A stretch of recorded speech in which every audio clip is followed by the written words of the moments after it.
cette troisième vidéo de la série Back on Track, j'ai eu envie de te lancer un challenge à réaliser jusqu'à la fin de l'année et plus. Parce que tu vas voir ici que ces actions que tu vas mettre en place tous les jours, le but c'est que ça devienne des habitudes et une routine au quotidien. Quelque chose qui va être totalement normal et ancré dans ton quotidien. Au début ça va être forcément challengeant, le but d'un challenge, j'ai envie de te dire. Mais il faut 21 jours à notre cerveau pour qu'une action faite de manière quotidienne devienne une habitude totalement ancrée. Donc en soi, il suffit seulement 21 jours de challenge pour qu'une action devienne ensuite plus naturelle. Je trouve que c'est pas tant que ça et du coup, ça vaut le coup de tester. Bienvenue si tu tombes sur cette vidéo et tu ne me connais pas, je suis Océane et j'aide les femmes à prendre soin de leur santé quotidiennement de manière naturelle et à se reprendre en main pour vivre une vie épanouie et aligné. Si c'est quelque chose qui t'intéresse, n'oublie pas de t'abonner à ma chaîne YouTube et à venir me suivre sur Insta @about.oc. Tu vas voir qu'il y a certaines habitudes qui vont être plus faciles que d'autres. Peut-être qu'il y en a que tu as déjà mis en place, peut-être qu'il y en a que tu as déjà mis en place auparavant et que tu as abandonné et que tu as envie de réintégrer dans ton quotidien. Ici, ce que je te conseille, c'est idéalement de toutes les mettre en place en même temps parce que selon moi, elles sont vraiment la base d'un mode de vie sain et équilibré, sans artifice et sans non plus faire des efforts surhumains. Parce que je considère honnêtement que c'est plutôt facile d'atteindre cette base en fait. Vraiment la première étape d'une vie saine. Mais si vraiment tu n'es pas du tout habitué à ce mode de vie, mais que pour autant c'est quelque chose que tu as envie d'intégrer à ta vie, alors dans ce cas-là, je te conseille d'y aller étape par étape, action par action et surtout de le faire à ton rythme. Personne ne sera là pour te juger et honnêtement, je préfère que tu mettes une seule action en place mais qui va tendre vers ce mode de vie plus sain que rester là où tu es aujourd'hui, c'est-à-dire dans cette vie qui ne te convient pas. Et d'ailleurs, si tu veux connaître comment mettre en place une habitude et surtout s'y tenir sur le long terme, je t'invite à aller voir ma première vidéo de la série Back on Track où je t'explique tout ça. Commençons par le premier challenge que je te lance qui va être ta routine matinale et plus particulièrement la première heure de ton réveil. Parce que celle-ci va être déterminante de toute ta journée. Exemple, si tu travailles à la maison et que tu ne te prépares pas, que tu restes en pyjama démaquillée toute la journée, il y a de grandes chances que tu ne sois pas très motivée, productive et créative dans ta journée de travail. De même, si tu ouvres à peine les yeux, que tu regardes ton téléphone et que tu vois quelque chose que tu n'apprécies pas dans tes notifications sur les réseaux sociaux, type tu vois que ton ex s'est affiché avec sa nouvelle copine et que tu as toujours des sentiments pour lui, bah forcément ça va te mettre dans une humeur pas top dès le début de ta journée et ça va forcément risquer d'impacter toute ta journée. Du coup, ce qui est important ici, c'est de comprendre exactement tout ce que tu as envie de faire avant de commencer ta journée de travail. Est-ce que c'est seulement te préparer, prendre un petit déjeuner et puis c'est tout? Ou est-ce que tu as envie d'intégrer une méditation, du journaling, faire du sport, aller marcher, qu'importe. Donc en fait, ce challenge ici, c'est de te réveiller suffisamment tôt pour que tu aies le temps de faire tout ce que tu as envie de faire avant de commencer de travailler. Du coup, ça ne veut pas forcément dire te réveiller à 5h ou 6h du matin, comme on le voit un peu partout. Donc je t'invite à prendre un papier et un stylo et à faire la liste de tout ce que tu adorerais faire avant de commencer ta journée de travail. Dans la mesure du possible pour toi, bien entendu. Et ensuite, une fois que tu as fait cette liste, je t'invite à calculer approximativement combien de temps ça va te prendre. Et par exemple, si tu penses que tout ça va te prendre 1h30 et que tu commences à travailler à 9h, et bien dans ce cas-là, tu vas devoir te réveiller à 7h30 ou 7h si tu dois te déplacer pour aller à ton travail. Bref, tu m'as compris. Et bien sûr, au début, tu vas pas savoir exactement combien de temps ça va prendre, donc ça va être approximatif. Puis tu vas le faire une fois, tu vas voir à peu près, et puis tu peux ajuster. Maintenant que c'est bon, tu peux commencer une bonne journée de travail. Le deuxième challenge que je te propose, c'est de bouger quotidiennement. Le but ici, c'est d'essayer d'être un minimum active et de ne pas passer la journée de manière sédentaire. Même juste 30 minutes de marche va non seulement faire du bien à ton corps, mais aussi à ta charge mentale accumulée toute la journée. Si tu as déjà l'habitude de faire du sport quelques fois dans la semaine,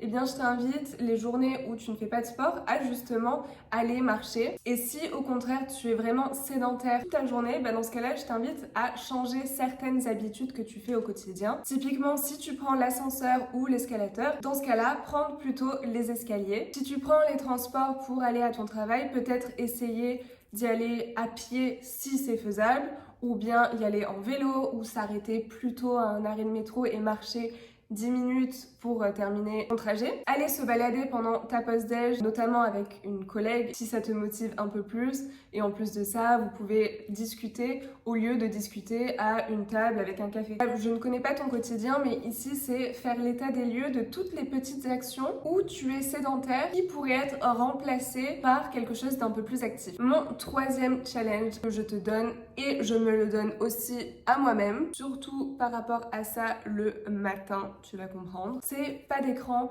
1 heure après ton réveil et 1 heure avant d'aller te coucher. Le soir pour laisser la production de mélatonine se faire et le matin, comme je le disais plus tôt, pour éviter de voir des choses qui nous plaisent pas dès qu'on ouvre les yeux. Personnellement, le soir, j'ai pas de mal à le faire parce que j'apprécie lire un livre avant de m'endormir et ça m'aide justement à m'endormir. Par contre, le matin, c'est autre chose. Mais comme je le disais plus tôt, la première heure de ton réveil va être déterminante de toute ta journée. En soi, ça devrait être plutôt simple parce que une fois que tu te réveilles, tu éteins ton alarme et tu vas faire ta routine matinale qui va te prendre plus ou moins 1 heure.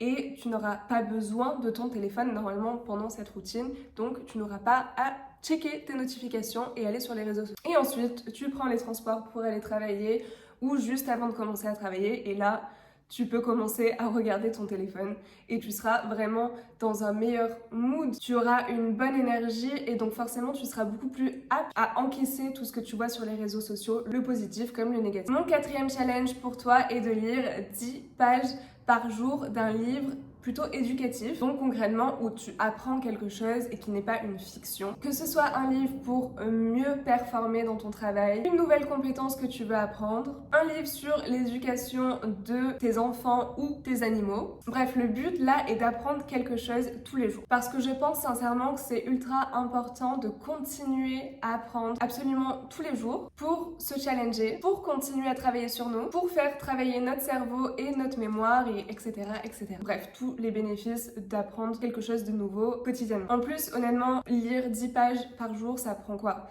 15-20 minutes et dans une journée c'est pas grand chose. Par contre à la fin de l'année ça fait quand même beaucoup de livres de lus et ça c'est cool. Encore une fois, des petits efforts au quotidien mais de grands résultats à la fin de l'année. Enfin, cinquième et dernier challenge que je te lance est de mettre en place la technique du 80-20 dans ton quotidien pour un mode de vie plus sain et équilibré. Qu'est-ce que c'est exactement que la méthode du 80-20 ? Le principe est que tu fais des choix sains à 80% de ton temps. Tu manges équilibré, tu bouges un peu, tu prends soin de toi et de ton corps. Et les 20% restants, tu te fais plaisir. Oui, ça veut dire manger cette délicieuse pizza, prendre ce dessert, zapper une séance de sport sans culpabiliser. Donc pour l'alimentation, l'idée ici, c'est de manger sain et équilibré la majorité du temps et de laisser des petits moments pour profiter de ce que tu aimes et qui est un peu moins sain. Pour le sport, c'est bouger régulièrement, mais pour autant aussi prendre du repos ou faire des séances plus légères quand tu ressens le besoin. Globalement, c'est une approche qui mise vraiment sur l'équilibre. Tu vises le bien-être sans chercher à être parfaite tout le temps et tout au long de l'année. Le but, c'est de garder une routine saine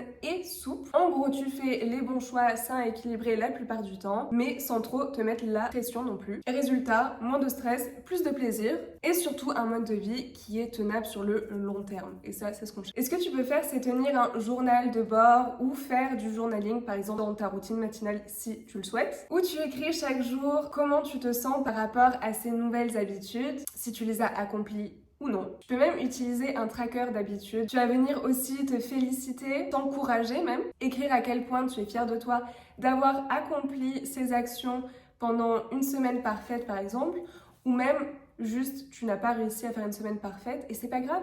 Juste te féliciter d'avoir mis en place de nouvelles actions, même si c'était pas parfait toute la semaine, mais d'être là où tu es aujourd'hui, qui est un step un peu en avant de il y a toi, il y a X semaines, X mois ou même 2 jours. Bref, c'est un moyen pour toi de continuer à te motiver sur le long terme. Et tu peux d'ailleurs faire ce challenge avec une amie, ton partenaire, un collègue ou autre pour rester motivé jusqu'à la fin de l'année. Du coup, tu peux lui envoyer cette vidéo et lui dire « Viens, on fait ce challenge ensemble pour se motiver et pour tendre vers cette version de nous dont on rêve être. On arrive à la fin de cette vidéo. Si tu l'as aimée, n'oublie pas de la liker et de t'abonner à la chaîne si ce n'est pas encore fait. Je te dis à la semaine prochaine dans une nouvelle vidéo ou tout de suite sur Instagram @about.oc.